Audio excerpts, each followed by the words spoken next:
Now, let's take a step back a bit and get philosophical about ethics. Imagine that your ethical house is supported by 6 pillars. You know that every house needs a foundation or it will fall.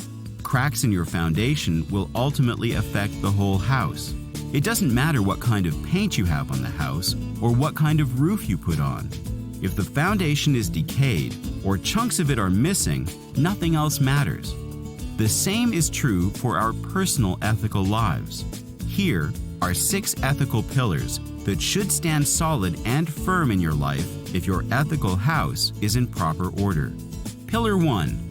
Moral values. Now, this is an area that makes some people uncomfortable, but you must ask yourself if you have a concrete set of moral values upon which you can base your ethical decisions. The bottom line here is that everyone has a set of moral values that guides your life. No one lives a moral, value-free life. Moral values can be good and positive, or they can be negative and destructive. But you need to sit down and honestly think about where your moral values lie. Pillar 2. Principles. Do you have principles that provide appropriate ethical boundaries? Your principles are really where the rubber meets the road when it comes to your moral values. Principles are those concrete, tangible lines in the sand that you will not cross. A principled person knows his or her boundaries and what he or she will and will not tolerate. Pillar 3. Philosophy. Do you know why ethics is important? How do you think and reason about ethics? Get a little philosophical and start asking yourself why. Why do I do things? Why does this matter? Why do I feel certain ways? That's a good practice because it brings the cognitive piece to ethics that everyone needs in order to make sense of personal ethics.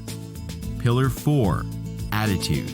Does your attitude regarding ethical issues move you forward or hold you back?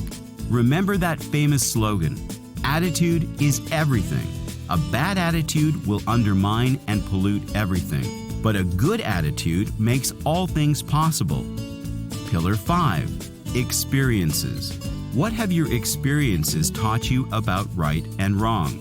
We've learned our ethics from somewhere. Role models have affected you throughout your life. Think about your experiences. From where have your ethics come, and what has influenced you to become the person you are today? And finally, Pillar 6. Knowledge. What specific kinds of knowledge have you acquired that keeps you from making unethical decisions? You can be the most honest, ethical, principled, thoughtful, and grounded person on the planet.